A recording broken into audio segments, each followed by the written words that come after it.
Okay बेटा, एक electric field की बड़ी इंपॉर्टेंट डेरिवेशन हमारी रह गई है, field at any point on dipole.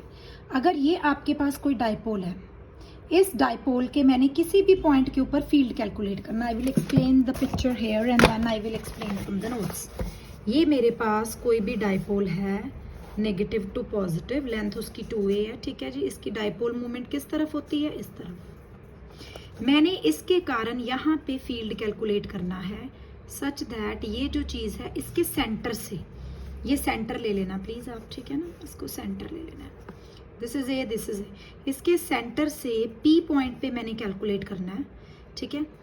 इसका जो डिस्टेंस है इसके सेंटर से वो R है, ऑब्जर्वेशन पॉइंट का, ये एंगल है थीटा, ठीक है जी। नाउ दिस सेड कि आप इस ऑब्जर्वेशन पॉइंट वाली लाइन को एक्सटेंड करो,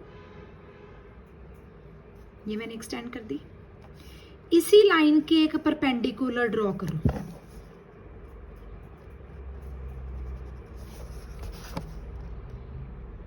ठीक है।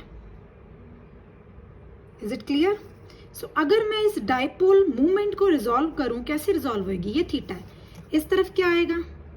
P cos theta. इसके परपेंडिकुलर क्या आएगा? इसके परपेंडिकुलर तो ये है ना भाई, इस तरफ क्या आएगा? P sin theta. So now ये डायग्राम हमें ये बताती है कि जो AB डाइपोल है वो कैसे बन गया। वो दो डाइपोल्स के जैसा बन गया, A1 B1 डाइपोल जैसा।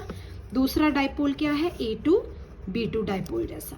अगर AB डाइपोल की मूवमेंट P है तो इन दो डाइपोल्स की मूवमेंट क्या है? A1 B1 की है P cos थीटा, इसकी क्या है?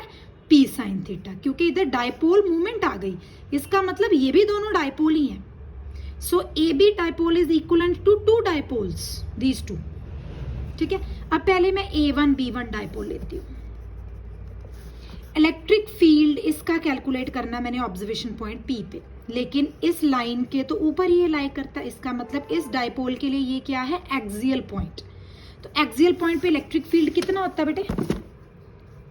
1/4 pi epsilon not 2p upon r cube, ठीक है ना।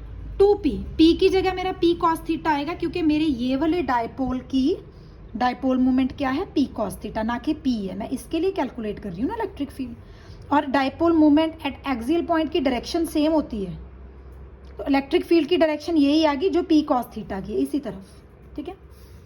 लिख लिया हमने electric field at P due to A2 B2। अब हमारे पास दूसरा डाइपोल ये था, इसका इलेक्ट्रिक फील्ड कैलकुलेट करना ऑब्जर्वेशन पॉइंट पे, लेकिन ऑब्जर्वेशन पॉइंट इस वाले के परपेंडिकुलर है, तो मतलब ये क्या बन गया? इक्वेटोरियल पॉइंट बन गया इस डाइपोल का।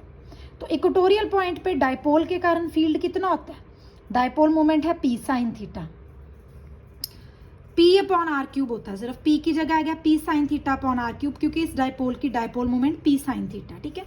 अब डायरेक्शन, इक्वेटोरियल पॉइंट के ऊपर हमने देखा है अगर डाइपोल मूवमेंट इस तरफ है तो उसकी ऑपोजिट होती है फील्ड की डायरेक्शन। सो फील्ड की डायरेक्शन ऑपोजिट होगी, क्योंकि इसकी डाइपोल मूवमेंट इस तरफ है ना P sin थीटा, तो इसकी ऑपोजिट जाएगा फील्ड। सो एट ऑब्जर्वेशन पॉइंट इक्वेटोरियल के कारण फील्ड इधर हो गया। अब मेरे पास ये दो फील्ड है, दोनों 90 डिग्री पे, इनकी रिजल्टेंट ये होगी, रिजल्टेंट लेट अल्फा एंगल बना रही है इसके साथ, तो रिजल्टेंट का फॉर्मूला लगा दी, E1 square E2 square plus this, ये 90 हो गया तो E1 स्क्वायर E2 स्क्वायर बन गया। ये वैल्यू पुट कर दो, ये आपका बन गया। So this is electric field at any point with respect to dipole at an angle theta, ठीक है। ये एंगल कैलकुलेट, डायरेक्शन कैलकुलेट कर ली, tangent phi is equal to E2 upon E1, this upon this, ठीक है। This is again important.